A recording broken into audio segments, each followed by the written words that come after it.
मानगढ़ धाम का बलिदान। 17 नवंबर 1913 की सुबह मानगढ़ की पहाड़ी पर हजारों आदिवासी पुरुष, महिलाएं और बच्चे इकट्ठा हुए। सबने प्रण लिया, अब और अन्याय नहीं सहेंगे। पहाड़ी पर ढोलन गाड़े बज रहे थे और लोग भक्ति गीत गा रहे थे। बहुत समय पहले राजस्थान और गुजरात की सीमाओं पर फैली अरावली की पहाड़ियां हरी भरी और शांत थीं। इन्हीं पहाड़ियों में रहते थे भील और अन्य आदिवासी समुदाय। ये लोग सरल थे, मेहनती थे और जंगल ही उनका घर था। लेकिन उनके जीवन में बहुत कष्ट थे। राजाओं के कर, अंग्रेजों का शोषण और नशे व कुरीतियों से घिरा समाज। इन्हीं दिनों जन्म हुआ एक महान संत और सुधारक का, गुरु गोविंदगिरी महाराज। गुरु गोविंद का उदय। गुरु गोविंद साधु सन्यासी होकर भी समाज सुधारक बने। उन्होंने आदिवासियों को सिखाया, शराब मत पियो, मेहनत से कमाओ, एक दूसरे से लड़ो मत, भगवान का नाम लो और सच्चाई से जियो। वे कहते थे, जो मेहनत करता है उसे ही धरती का फल मिलना चाहिए। जो अन्याय करता है उसे रोकना हमारा धर्म है। धीरे धीरे उनकी लोकप्रियता बढ़ी। हजारों आदिवासी उनके शिष्य बन गए। उनके अनुयायी उन्हें मालविया संत कहकर पुकारते थे। आदिवासियों का जागरण। गुरु गोविंद की शिक्षाओं से आदिवासी समाज बदलने लगा। गांवों में शराब की भट्टियां बंद हुईं। महिलाएं सम्मान से जीने लगीं। बच्चे शिक्षा की ओर बढ़ने लगे।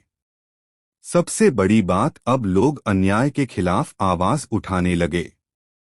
लेकिन यह बात अंग्रेज हुकूमत और रियासतों के राजाओं को नागवार लगी। उन्हें डर था कि अगर आदिवासी संगठित हो गए तो उनका राज खतरे में पड़ जाएगा। मानगढ़ की पहाड़ी पर एकत्रीकरण।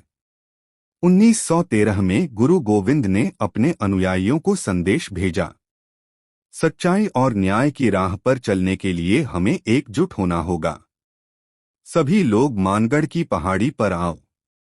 नवंबर की ठंडी हवा में हजारों आदिवासी पुरुष, महिलाएं और बच्चे मानगढ़ पहुंचे। ढोलन गाड़े बज रहे थे, भक्ति गीत गाए जा रहे थे।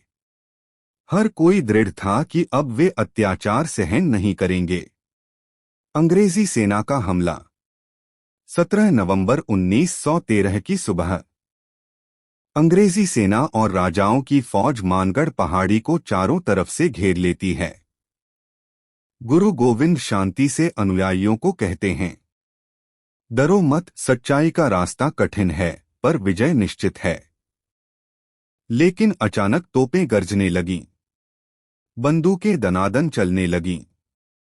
निर्दोष आदिवासी निहत्थे थे। औरतें, बच्चे, बूढ़े सब चीख पुकार मचाते हुए गिरने लगे।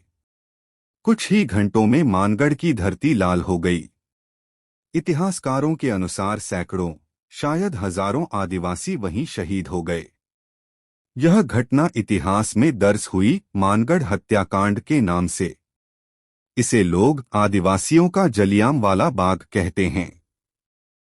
गुरु गोविंद का संदेश। हमले के बाद भी गुरु गोविंद अडिग रहे। उन्होंने कहा, हमारा बलिदान व्यर्थ नहीं जाएगा। आज हमने अपने प्राण दिए हैं, कल हमारी आने वाली पीढ़ियां स्वतंत्र होकर जिएंगी। उनका यह वचन आदिवासी समाज की नसंस में बस गया। बलिदान की गूंज और आज का मानगढ़ धाम। उस बलिदान ने आदिवासी समाज को जागरूक कर दिया। धीरे धीरे आजादी की लड़ाई तेज होती गई। आज उसी मानगढ़ की पहाड़ी पर गुरु गोविंद का मंदिर और शहीद स्मारक बना है। राजस्थान और गुजरात दोनों राज्यों ने मिलकर इसे राष्ट्रीय स्मारक का दर्जा दिया है। हर साल हजारों लोग यहां आते हैं, दीप जलाते हैं और शहीदों को नमन करते हैं। मानगढ़ धाम की कहानी हमें यह सिखाती है कि सत्य और न्याय के लिए लड़ाई आसान नहीं होती, लेकिन उसका फल आने वाली पीढ़ियों को मिलता है। गुरु गोविंद और आदिवासी शहीदों का बलिदान भारतीय स्वतंत्रता संग्राम का अनमोल अध्याय है। जिस मिट्टी ने बलिदानियों का खून सोखा हो, वह मिट्टी हमेशा आने वाली पीढ़ियों को प्रेरणा देती है।